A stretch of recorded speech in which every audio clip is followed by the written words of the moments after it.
Hello and welcome to another An Old Man Watches. And today I'm going to be talking about the 1987 movie Near Dark. They can only kill you once, but they can terrify you forever. Or they can not terrify you at all, but we'll talk about that. Near Dark, 1987 vampire movie. Basically, very high level overview of the plot. Guy meets girl, sexually harasses her, and she turns out to be a vampire. Rather than, horribly murder him, she turns him into a vampire, which, frankly, in my opinion, is better than he deserves. So now, freshly invamped, he joins the vampire clan of which she is a part, and they are not best pleased about this new member of their group. But eventually they agree to let him stay as long as he kills within a week. He must kill a human being within a week, which will commit him to his life as a vampire. Unlife as a vampire, if you prefer.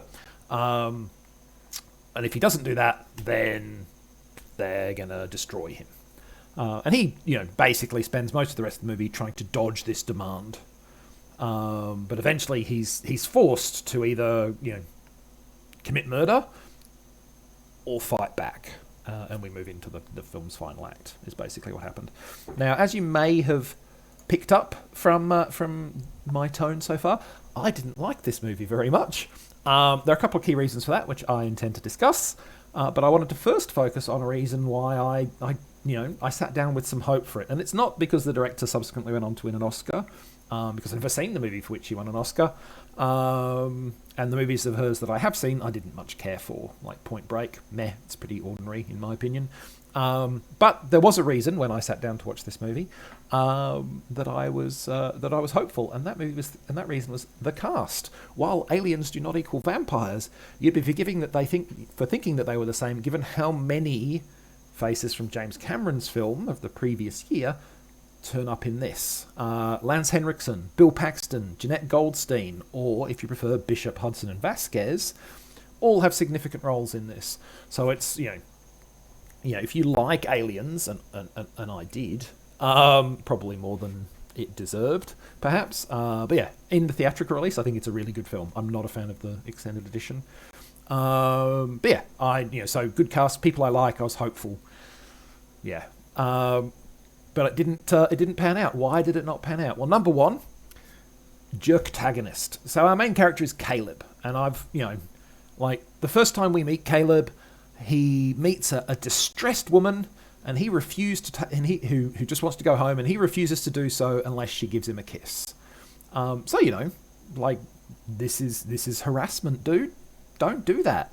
But then she turns him into a vampire, and now he's hanging out with a bunch of vampires who kill everybody they meet, basically. So what we know about Caleb as a main character is that he's up for harassing women, and he's morally bankrupt to basically stand around and not do anything when other people kill. Though he's not willing to do any killing himself. That's a key part of the movie, right? Like that he doesn't actually murder a human being himself. He just stands there and watches while other people do it. And ultimately, he only finds an ounce of moral courage when it's his own family who the vampires target. Like that's how they force him to make a decision. They go after his family. He either has to fight them or he has to, kill and become one of them. Now, potentially, you could do a decent redemption arc with that. You could say this guy was a complete jerk, and then he realizes over time that he's going down a dark path, and he finds the courage to fight back. Or you could even do a good, it is a vampire story. Do the temptation of darkness. Versus his intrinsic sense of virtue. But then you have to make him have some virtue in the first place. He doesn't. He's a giant jerk. I hate him, and he's a major reason why this movie doesn't work. The second major reason, and I'm gonna use a little bit of hyperbole here, but this movie has the dumbest vampire lore ever. And yeah, that is, and I've seen True Blood, which has some pretty dumb vampire lore. This is dumber than True Blood. It's probably not the dumbest vampire lore ever. I haven't seen every vampire movie ever made. I haven't read every vampire book ever written, and I have no intention to either. So I admit this is hyperbole, but the vampire lore in here is dumb. So there's a couple of different. There's three problems, major problems with the vampire lore here. The first of these is that the movie establishes that feeding without killing makes new vampires. So if a vampire feeds and doesn't kill, you get a new vamp. Given the frequency with which the vamp... because this is only a week, and these guys go through a stack of people in the week that Caleb is with them. Given the frequency with which this one small group of vampires feed and kill, how is the southwestern US not completely depopulated? I don't know. The movie's certainly not going to tell you. It's just going to pretend that that's not a concern. It's just not going to think it through. And this is a movie that doesn't think things through because we see a whole bunch of inconsistencies in how vampires are handled. So, for instance, when freshly turned Caleb, who's hungry because he's a vampire and he needs blood.